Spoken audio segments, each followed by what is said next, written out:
Bienvenidos, bienvenidas, bienvenides a El Valor de la Palabra, un espacio de conversación donde mentes abiertas comparten formas viables de sanación individual y colectiva a través de medios y actos creativos. Soy Marianela Medrano, su anfitriona y fundadora del Centro de Capacitación Palabra, donde la palabra se ofrece como medicina. Y en el día de hoy me acompaña un poeta, investigador y profesor a quien quiero mucho, Medar Serrata, alguien que ha mirado la historia dominicana desde muchos puntos, muchos ángulos y nos ha dado versiones nuevas de nuestra historia. Y de esto vamos a hablar, pero bienvenido, Medar. Hola Marianela, un placer estar contigo. Hacía mucho tiempo que no te veía. Sí, Y gracias por la invitación. sí. No nos veíamos desde antes de la pandemia. Sí, Ha pasado mucho, ¿no? sí.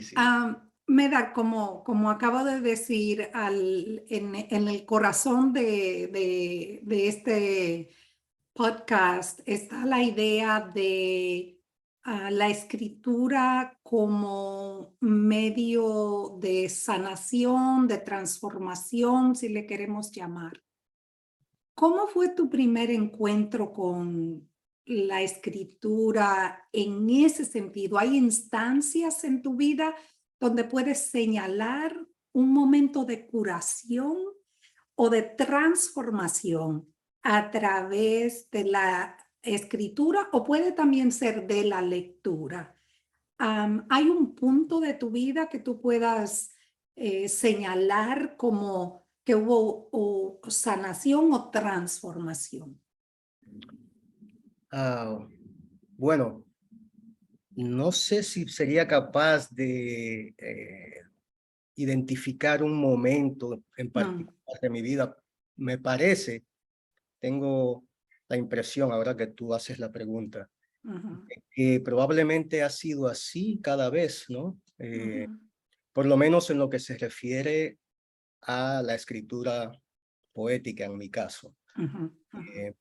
Yo he escrito poesía desde muy temprano.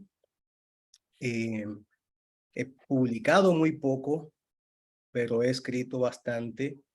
Y el proceso de escribir, en mi caso, es siempre un proceso de reescritura también, ¿no? Entonces, escribir me ayuda, por un lado, a lidiar con mi realidad, a lidiar con situaciones, experiencias vividas o imaginadas en muchos casos. Y por otro lado, me ayuda también a pensar. Yo he escrito un tipo de poesía en la que se unen pensamiento y sentimiento. Es como si quisiera pensar lo que siento y sentir lo que pienso, ¿no? Y en ese sentido, pues quizás sea, como tú lo has planteado, una manera de, es una forma de sanación Sí. y de exploración, de búsqueda Sí. de mi propia identidad y ah, de mi propia manera de percibir la realidad. Exacto. Y volviendo a lo que decías de dónde se inscribe tu poesía, ¿a ti se te ha ubicado dentro de lo que llaman la poesía del pensar? Entonces, ¿aceptas la ubicación? Sí. La acepto con ese reparo, ¿no? De que es una poesía del pensar que se ocupa también del sentir. Que Sí. no creo que sea una poesía totalmente cerebral, ¿no? Ajá, Eh, claro. Hay siempre una voluntad de, ah, de exploración de los sentimientos detrás de esas reflexiones. Detrás del pensar están. Eso me gusta mucho porque, bueno, sí, es la ruta por la que prefiero seguir la literatura. Entonces, la poesía del pensar, en tu entender, conceptualiza al poema como una filosofía y como cuerpo de saber. Mm. Ah, Y ujú, siempre que entendamos filosofía de una manera abierta, no como un pensamiento sistemático o exacto. sistemático, ¿no? Exacto, Mm, como Heidegger que decía que la idea de que la poesía y pensamiento se agrupan en un mismo orden, ¿no? correcto. Que están... Yo prefiero pensar que la poesía del pensar es, en cierto modo, filosofía, pero solo ujú, así como exploración exacto, de las ideas, no como sistematización, eh, sí, sí, sí. no como, como un instrumento lógico necesariamente. Ujú. Entonces es una poesía, vamos a quedarnos aquí porque me gusta mucho el tema. Es una poesía que, vamos a decir, se inscribiría entonces dentro de lo, lo que en inglés llaman embodiments, embodiment studies, o donde el cuerpo y la mente no hay división entre ellos. Fíjate, no me lo había planteado de esa manera, pero sí, tienes Ujú, toda la razón. ujú, En el momento en que uno habla de sentir, ujú, está planteando una serie de analogías o de posibilidades que ujú. incluyen el cuerpo y la experiencia corporal, ¿verdad? Exacto, Ah, Se siente a través de los sentidos, exacto. eh, pero también se siente con el pensamiento y es donde yo trato Ujú. de ubicarme, o es, digamos, la idea con la que juego constantemente cuando estoy. Porque el pensamiento no siente, es esa conjunción de la mente y el cuerpo, ahí es donde se da el sentido. Correcto. Me encanta cómo llegaste al sentido. Sí, Ujú, pero mira, te voy a poner un ejemplo.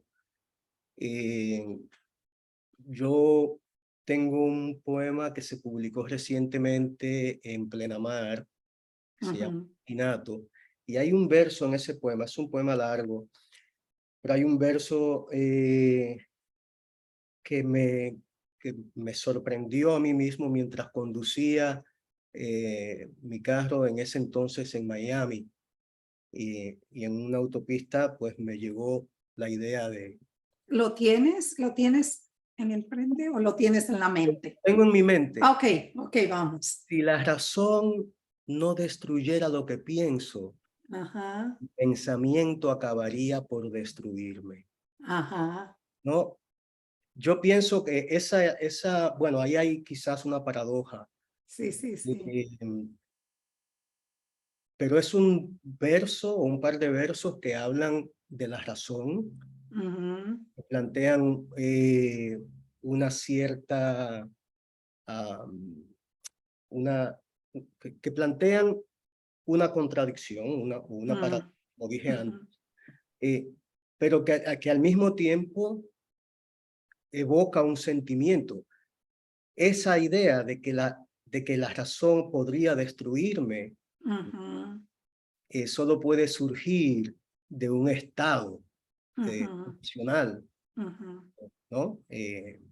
Es un tipo de reflexión que, que surge en medio de una situación eh, de, en el que el que habla Ujú, se siente vulnerable. claro. ¿Tú estarías de acuerdo conmigo si digo que sin paradoja no hay sentido? Que sin esa paradoja que tú estás tratando de resaltar en ese poema, que sí, yo leí esta presentación muy linda de Claremont. Ujú. Ah, Sin paradoja no hay sentido. mm. No sé si ese es el caso siempre, o sea, que no sé si se Porque podría la afirmar paradoja que más son los contrarios, ¿no? En una paradoja siempre está el tirarnos hacia un lado y hacia el otro, ¿no? Eso es lo que hace la paradoja. Entonces, a través de irnos ahí es que llegamos al sentido. No sé, no quiero poner palabras en tu boca, ¿eh? no, me encanta la idea, pero lo que me pregunto es si solo se produce sentido a través de la paradoja, porque la manera como lo dices, ¿no? Sin paradoja no hay sentido, Sí. es lo que sugiere. Puede haber sentido sin paradoja, Mm, creo yo que es posible. mm, Eh, lo que hace de la paradoja quizás una figura tan interesante es que en lo que parece una contradicción hay un sentido. hay un sentido, exacto. Sí, sí, sí, sí. Entonces, vamos a quedarnos con ese poema. ¿Quieres decirnos algo? Primero, es una conversación, ¿no? Con la poesía o con el poeta. ¿Qué dices tú? ¿O no hay diferencia? Sí, no, yo creo que lo dices bien. Empieza así, como una conversación con el poeta. Ujú, ujú.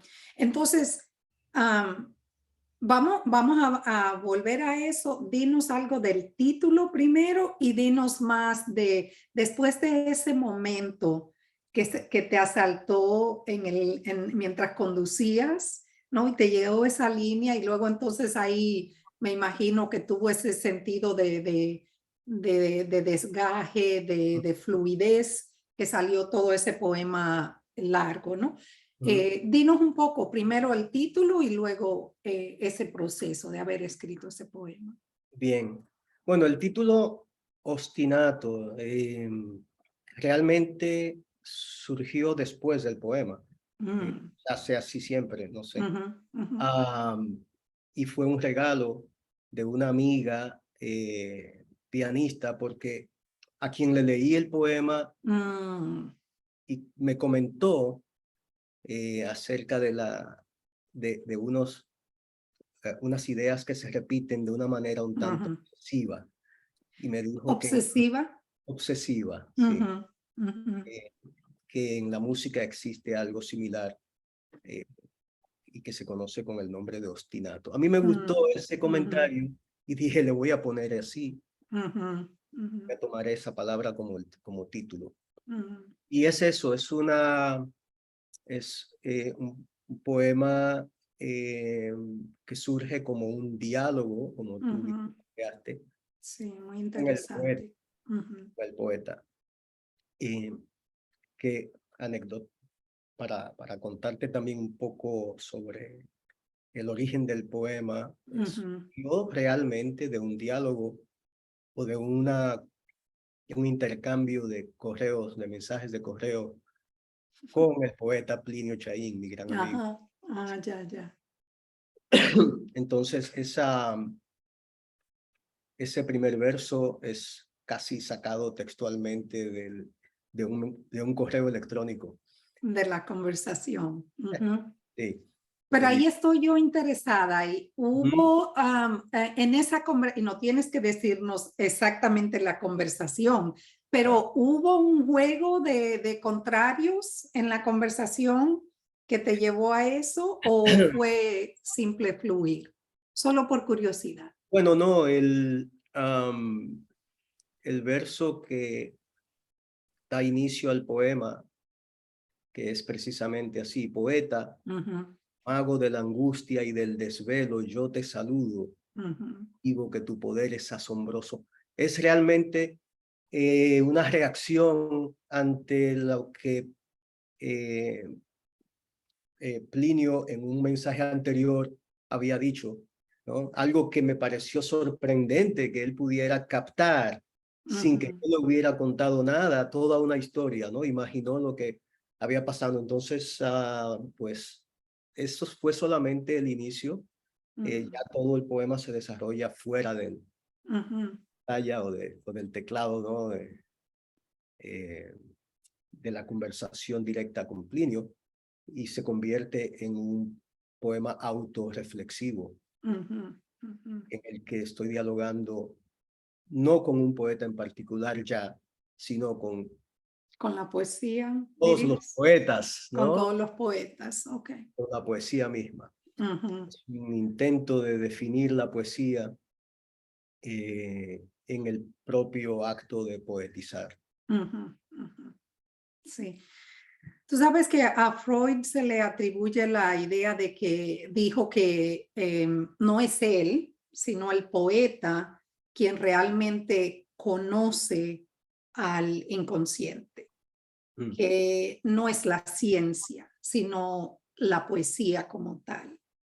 Am, ¿Estás de acuerdo? Y cuando enseñas, volviendo a lo que decías antes, de que no es, vamos a decir, no es el método científico el que Mm. nos va a llevar al sentir o al sentido, a la sabiduría, sino es ese viaje que no tiene pare entre acá y acá. Por lo Ujú. menos así lo entiendo yo. ¿Cómo esquivas tú esa metodología ortodoxa, ¿no? De ese concepto, de ese método científico que permea la educación en sentido general? ¿Cómo esquivas eso para enseñarle a tus estudiantes desde esa perspectiva que nos estás compartiendo acá? Mm. Am, bueno, yo intento despertar en los estudiantes el, ah, el deseo de la aventura, ¿no? Ujú, De lo inesperado. Eh, yo sé que a los estudiantes les causa un poco de ansiedad el no tener el control mm, todo el tiempo del sentido, ¿no? De lo que están leyendo. Ah, y les, les digo siempre que una de mis metas es elevar su nivel de tolerancia mm, hacia la ambigüedad. Me encanta. Porque vivimos en un mundo en el que no siempre estamos en control del sentido. No estamos en control de lo que está pasando, de mucho de lo que está pasando a nuestro alrededor, Ujú, lo que estamos viendo o leyendo a diario. claro. Entonces, mientras más temprano aprendamos a vivir en esa Ujú, situación de falta de control y de ujú, ambigüedad, es ujú, mejor. Así que yo los lanzo con textos difíciles. mm, eh, Pueden ser poemas o no. A veces ocurre en las novelas o cuentos que escojo para mis clases. ujú. Eh, en una de mis clases, los estudiantes pobres leyeron La bachata del ángel caído de Pedro Antonio Valdés y estaban volviéndose locos, ¿no? Pero Claro, ¿cómo explicas ese Caribe que destaca él ahí? Me exactamente. imagino que esto eran estudiantes internacionales de muchos, de diferentes lugares, ¿no? Porque estabas en... Mis clases en Grand Valley State University son para estudiantes subgraduados, entonces en su mayoría son estudiantes de Michigan, nacidos en Michigan, Claro, no han estado muy expuestos a mucha diversidad. incluyendo la bachata. Vamos a Es- comenzar por ahí. Sí, entonces, pues ahí tienen que navegar, ¿no? En un mundo totalmente nuevo y desconocido para ellos.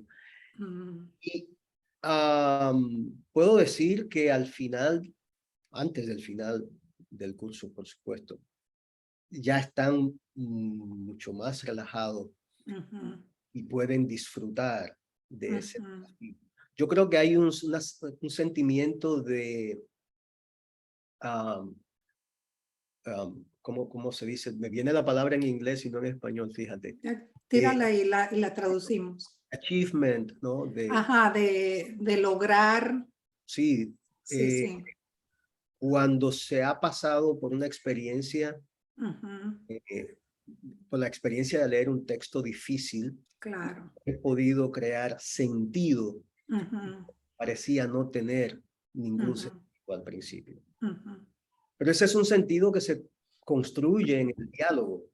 En el diálogo por eso quiero volver a lo que te decía antes de la paradoja como lo que, y quizás lo que cuando me refiero a paradoja también a la par está la idea de la incertidumbre o de como tú le llamas la ambigüedad y quien está verificada en todo Ujú, en esta vida, porque no hay, como acabaste de decir, no hay nada permanente, correcto, excepto la impermanencia. correcto. Sí, sí. Sí, Y tú comenzaste este segmento con la idea del inconsciente, ¿no? sí, sí. Relación entre la poesía y el inconsciente.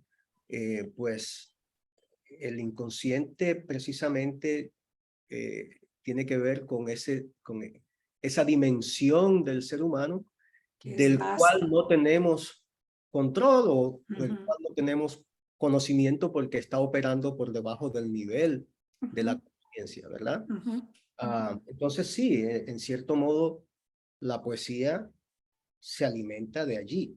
Claro, claro. Eh, no es, esto no quiere decir que toda la poesía sea necesariamente ah, incomprensible o que sea necesariamente hermética, Ujú, ujú, pero sí que el hermetismo o la incertidumbre, ah, la ambigüedad son ujú. zonas donde con frecuencia se produce el fenómeno poético, ¿cierto? Claro, desde cómo utilizamos la palabra, ¿no? Son las mismas palabras que usamos en el diario vivir, pero la poesía la viste de una manera, quizás volviendo a lo que decías tú al principio, que el proceso de escribir, dijiste algo como que es reescritura, ¿te acuerdas Ujú, que dijiste sí, cómo escribir Entonces, por ahí anda la cosa.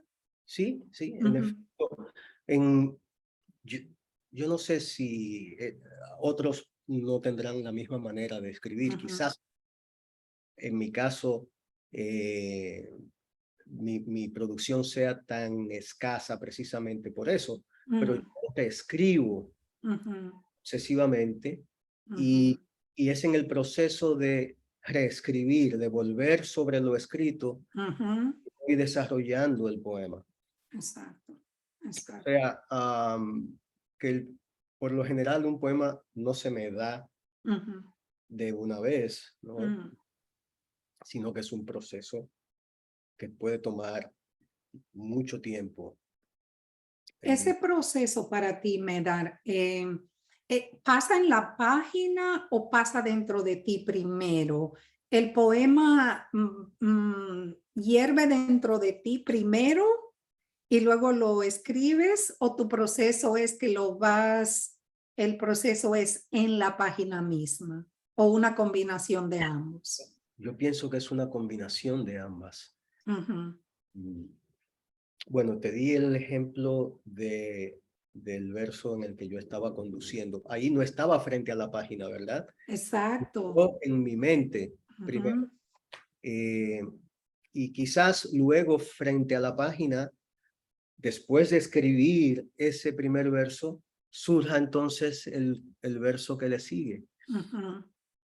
Entonces ahí ya estamos hablando ¿no? de una conjunción de esos dos Exacto, momentos. Ujú. Exacto. Pero vamos a volver a tu metodología de elevar el nivel de tolerancia a la ambigüedad de tus Mm. estudiantes y con la novela de Pedro Antonio.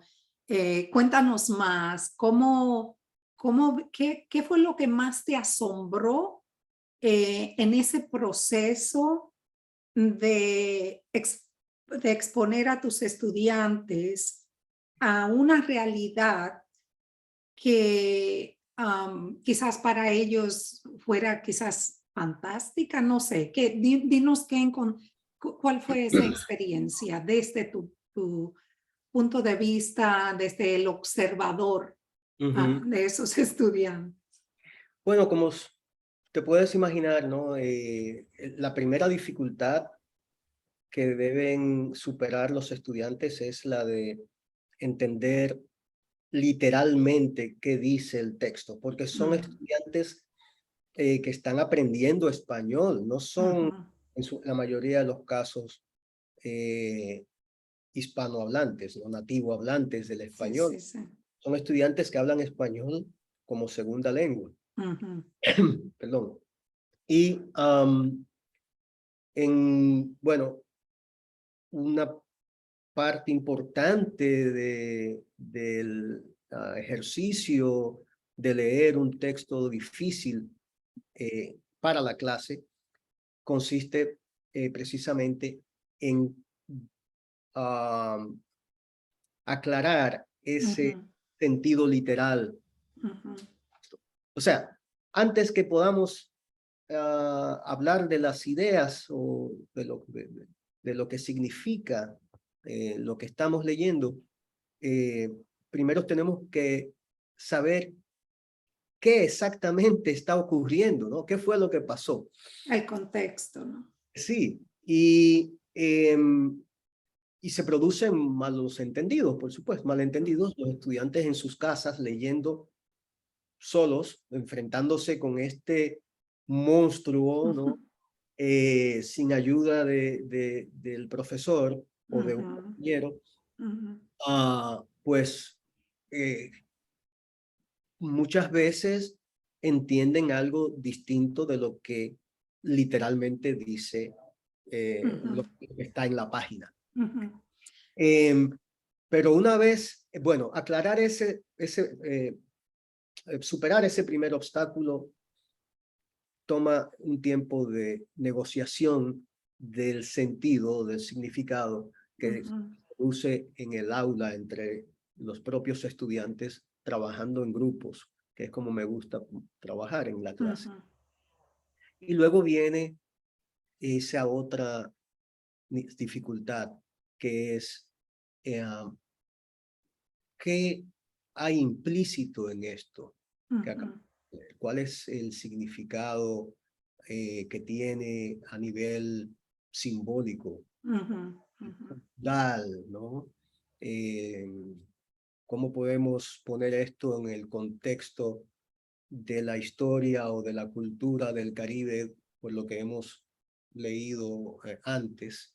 ¿O cómo podemos asociar lo que estamos leyendo en este texto con lo que leímos en otro texto, en otro autor? ujú.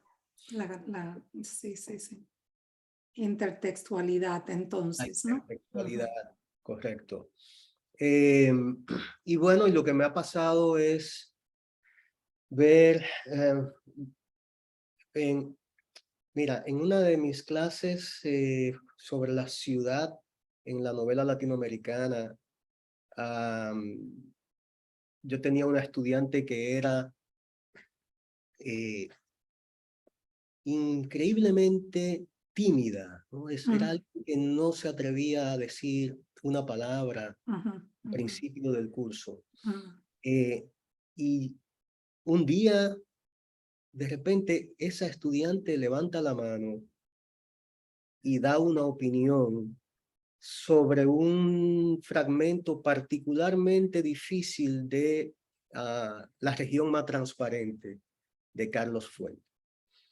Entonces, para mí ese es un momento memorable porque claro. significa que ella ya se siente lo suficientemente cómoda como para poder exponerse a cometer un error, ¿no? Entre comillas. Sí, sí, sí, sí. Yo les digo la frase de Ortega y Gasset, Ajá. que lo que decía Ortega a sus estudiantes: atrévanse a equivocarse. Claro, claro. Pero ves, es tan hermoso lo que cuentas, porque ese es un momento de transformación, que para mí la transformación lleva a un momento de sanarse, Sí, sanarse de la timidez en ese sentido, y que, o sea, la estudiante encontró su voz. Ese estudiante estaba tomando notas. exactamente. Me encanta cómo conectaste con la idea del principio otra vez. Ujú, ujú. La escritura o la lectura como sanación, eh, Claro. transformación. Esa estudiante, yo creo que algo empezó allí Ujú, que fue la que la llevó más adelante, primero a solicitar y consiguió ir a España a dar clases de inglés, vivir en España, primero un año, luego consiguió una extensión, 2 años, y luego increíble. regresar a Estados Unidos y a continuar para un programa de, Ujú, no ujú. de doctorado, pero de maestría Sí, sí. en bibliotecología, ¿no? Lo que ahora le llaman. Esos son los procesos transformadores que me gusta registrar. Por eso abrí este espacio, ¿no? Para tener estas conversaciones y es una especie de registro lo que quiero hacer. Sí. Me estás ayudando. Muchas gracias. Bueno, nos estamos ayudando mutuamente. Entonces, vamos a ver. Vamos a mirar un poco, como dije al principio, que tú, cuando yo miro al cuerpo de trabajo que tú has hecho, no solamente Medar el poeta, pero el investigador, ese ojo curioso que ha mirado hacia la isla, ¿no? Mm. Em, y hay tantos ángulos que has hecho trabajo con la cuestión, la relación dominico-haitiana, la cuestión de la negritud, la cuestión de la raza, te has metido en bueno, el racismo dentro de la literatura de Balaguer, ¿no? Mm. Has estudiado a Peña Batle, o sea, has mirado tantos ángulos y quizás no te voy a pedir que hables de todo, tenemos que focalizarlo, que enfocarlo en un punto. Entonces lo que se me ocurre, y no sé, bueno, te voy a tirar la pregunta, ¿no? Cuando miras a esos estudios que has hecho, desde el primero hasta ahora, y ya han pasado muchos años, ¿verdad, Medar? Sí. ¿Cuántos años tienes en la academia ya? Bueno, desde que me gradué del doctorado ya han pasado 14 años casi. Ok, pero comenzaste antes de eso. Comencé antes, claro. Exacto. Cuando tú miras a la versión de masculinidad que Ujú, se verifica en la historia dominicana y estas figuras a las que has estudiado, que mayormente han sido hombres, ujú. ¿no? ¿Te has detenido a pensar qué tipo de versión de la masculinidad encuentras? ¿Podrías decir que la mayoría de ellos han exhibido lo que llamamos la masculinidad tóxica, que está centrada mayormente en un pensamiento individualista, en un pensamiento patriarcal? ¿O me equivoco? No, no, no te equivocas. Es exactamente así. Solo que yo no he estudiado a esos autores desde ese ángulo, ¿sí? Es algo que Ujú, han hecho bien otros, ujú, um, Dixas Ramírez o Dani Méndez, ujú. y muchos más, ¿no? Ujú,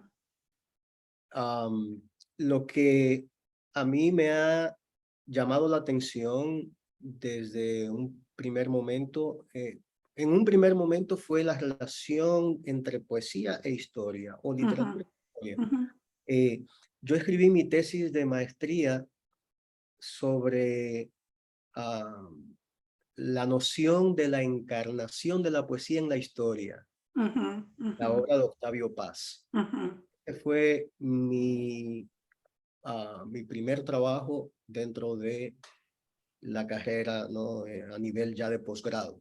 Ujú, ujú, Pero en, en los cursos que tomé, me fui interesando cada vez más por esa relación a un nivel más, digamos, más concreto, ujú, eh, menos abstracto, que ujú, ujú, decir lo mismo de otra manera, ujú. que como se plantea en la obra de Paz.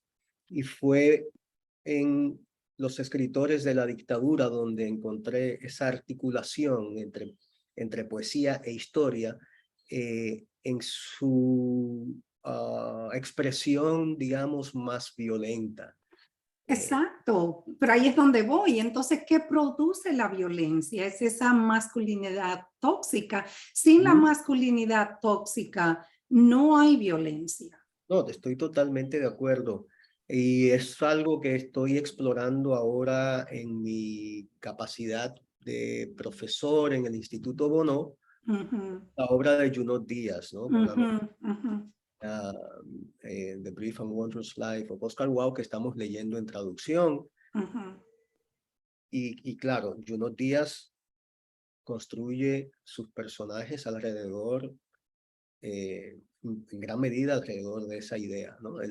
Sí, sí, sí. La idea de la masculinidad tóxica o de Tóxica.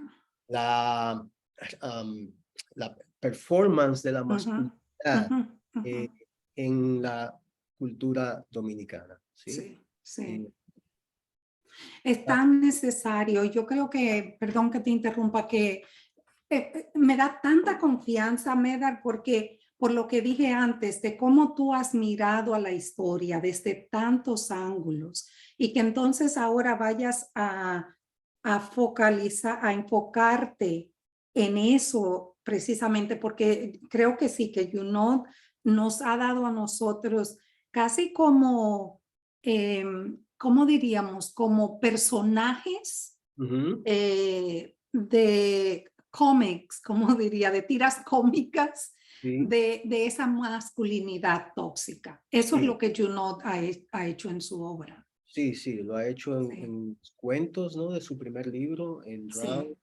sí, y más recientemente en This Is How You Lose Her. ajá, exacto, Es un tema exacto, recurrente, ¿sí? exacto. Y yo creo que es un tema necesario, que debe ser eh, planteado, que debe ser discutido, analizado, ah, y que debería invitarnos a tratar de cambiar, ¿no? Eh, esa cultura que ha producido Ujú. tantos seres infelices. Yo siempre le Sí, decía mucho dolor. a mi padre, Sí. cuando discutíamos temas relacionados con nuestra cultura, le decía que yo creo que a los hombres en República Dominicana nos educaron para hacer felices a nuestras parejas. Mm, Eh, Porque nos formaron con una visión muy errada, ¿no? De lo que son las relaciones de ujú, pareja. ujú, Eh, yo fui un producto de eso y creo haberme sanado, ujú. eh, eh, aunque fue un proceso muy largo y me costó un matrimonio. O sea, Ujú, ujú, Rebeca, a quien conoces, es mi segunda esposa, ujú, ujú. pero mi primer matrimonio fue un matrimonio que, que enfrentó muchas dificultades por esa formación, Por esa formación, claro, claro, el contexto lo es todo. ¿sí? Ujú, Y es sí. es algo que está en la cultura eh, que viene de los padres, de los maestros, pero también de la música Oh, no, que... claro, y viene de más allá. O sea, yo que estoy en el mundo de la psicoterapia y que ahora y que trabajo mucho con el trauma, sabemos que el trauma como tal es algo que tiene capas, ¿no? Ujú, Y que tiene capas históricas mayormente, ¿no?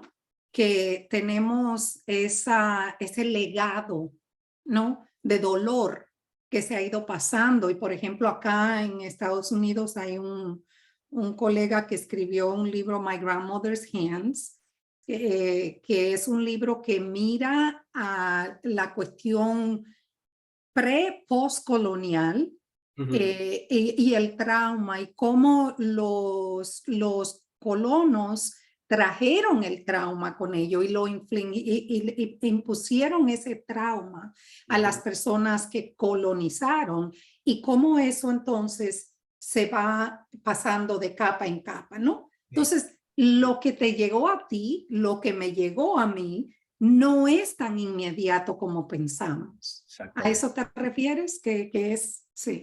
Sí, sí, y es algo que Junot, volviendo a él, ah, deja en evidencia, ¿no? De una manera muy sutil o Ujú, genial, diría yo, mm, con el concepto del Foucault. ujú. ¿No? Exacto, Eh, exacto. Cuando une la figura de Colón Ujú, Trujillo y ujú, luego al post-trujillismo, ¿no? Vemos que hay una raíz eh, ujú, del Foucault, ujú, de la condena que se ujú. remonta al momento de la conquista, Al momento de la conquista, que tiene que exacto. ver con la opresión, con la violencia Ujú. y con esa masculinidad tóxica, ¿no? Y con el patriarcalismo, sin el patriarcalismo no hubiera existido la conquista. Correcto. Pero bueno, entonces me encanta la idea de lo que estás estudiando. A propósito de eso, cuéntanos un poquito, porque estás en República Dominicana en una Fulbright, ¿verdad? Correcto. Cuéntanos un poco de esa experiencia, cómo es volver Ujú. eh, enredado en una Fulbright. Sí, bueno, Quiero decir enredado, no, quiero decir cubierto, arropado. sí, sí, entendí. Yo, como sabrás, he mantenido mi contacto con la República Dominicana. Vengo una o dos veces por año. Eh, Aquí están mis amigos, mi familia, ¿no? Aquí está también, están mis autores, Ujú, y las fuentes ujú, ujú, primarias en la que se basa mi trabajo. ujú. Eh, pero nunca había podido venir por tanto tiempo. Lo que la Fulbright me permite es vivir en República Dominicana por un semestre, por Ujú, 5 meses, que fue lo que solicité, ujú, eh, realizar trabajo de investigación en el Archivo General de la Nación durante ese periodo y al mismo tiempo, por primera vez, dar clases a estudiantes dominicanos. qué regalo, qué afortunados son esos estudiantes. Bueno, yo soy el afortunado porque realmente ha sido un sueño mío Ujú, poder compartir, ¿no? Mis experiencias y aprender también de ujú, estudiantes de aquí. Eh, ujú, yo soy un profesor de literatura latinoamericana, cultura ujú. y civilización latinoamericana, más que nada, en Estados Unidos. Mis estudiantes, como mencioné antes, son en su mayoría no nativo hablantes de español. Claro, claro. Entonces, acá tengo la oportunidad de enseñar a nativos hablantes de español, no solo a nativos hablantes de español, a nativos hablantes del español dominicano que yo hablo. Ah, y en el curso que he creado para ellos, pues analizar, todo el curso gira alrededor de la obra de Junot Díaz, de esa novela específicamente y de la manera como se ha leído. Analizar una obra que crea un puente entre la historia y la cultura de la isla, ¿no? Y la sociedad norteamericana, donde vivo. O sea, que tengo la oportunidad de hablar, de discutir, de analizar con los estudiantes una obra que refleja en cierto modo mi experiencia o la experiencia de mucha gente que conozco. Entonces,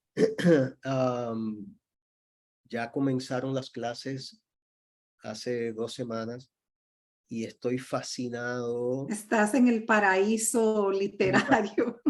Sí, tengo estudiantes maravillosos. Yo les dije, estoy realmente muy impresionado con ustedes, porque son el Instituto Bono, no sé si lo conoces, es una universidad pequeña, jesuita. Entonces, la mayoría de los estudiantes se están preparando para ser curas. En su mayoría son Fantástico. hombres. Tengo una muchacha y le dije, qué bueno que tenemos a alguien aquí que represente el sexo femenino, porque si no, no sé cómo me habría hecho en esta clase, ¿no? Y son estudiantes dedicados, interesados en el tema, que además tienen ya mucha experiencia como lectores de filosofía y pues las discusiones que se sostienen con ellos son de alto nivel. Me Súper imagino. enriquecedoras. Entonces, para les estudiosos de la literatura dominicana que quieran saber más sobre el trabajo de Medar Serrata, ¿hay un lugar en la web donde ellos puedan saber más específica? Yo sé que alguien puede poner tu nombre y salen tus artículos, pero ¿tienes una página donde la gente pueda saber más específicamente sobre este trabajo a través de la Fulbright o no? No, sí he pensado crearla precisamente alrededor de la Fulbright, y pensando en que pues uno de los propósitos de la Fulbright es generar ese Claro, diálogo, ¿no? exacto, Entre exacto. naciones. Entonces, te prometo ahora que me lo preguntas, que voy a Por crear favor. página, voy a crear esa página para ir quizás haciendo una crónica de mi experiencia Sí, acá. creo que sería muy interesante, ¿no? Porque yo sé que si la gente va a tu universidad, pues ahí hay acceso a tus ensayos y esas cosas, pero sería tan interesante y sobre todo porque aunque se ha estudiado mucho a Junot, creo que la propuesta que tienes es muy fresca y muy necesaria. Ujú, ujú. Debo aclarar que el curso es sobre la obra de Junot, pero la investigación que estoy haciendo no. En realidad, estoy haciendo un trabajo de investigación sobre la creación del primer museo eh, en República Dominicana, que fue el Museo Nacional. Cuando comencé a interesarme en ese tema, yo pensaba que el museo había sido creado durante la era de Trujillo por Abigail Mejía. he ido en el proceso de esta investigación, ¿no? He ido recopilando información y documentos que permiten trazar su origen antes de la Qué República, interesante. el gobierno de Horacio Vázquez. Ujú, Entonces, esto es parte de un proyecto más amplio sobre la construcción, preservación y transmisión de conocimiento del pasado ujú, en la sociedad dominicana, desde el ya. siglo XIX hasta finales del XX. Ese es, Bueno, permite pues queremos acceso a todo eso, Medar. Me gustaría tanto continuar la conversación, pero hay un límite, así es que vamos a parar acá. ¿cómo no? Te agradezco muchísimo que te hayas tomado el tiempo de conversar, de pensar con tanta fluidez como lo has hecho acá. Y espero que podamos continuar la conversación de otra manera en algún otro punto. Muchísimas gracias, Marianela. La verdad que disfruté mucho tus preguntas y pues estoy muy agradecido por la invitación. Bueno, gracias por acompañarnos hoy y les espero en otra entrega del valor de la palabra. Pueden acceder a nuestro podcast en Anchor y también la versión de video en YouTube. Y también van a encontrarlo en muchas otras plataformas.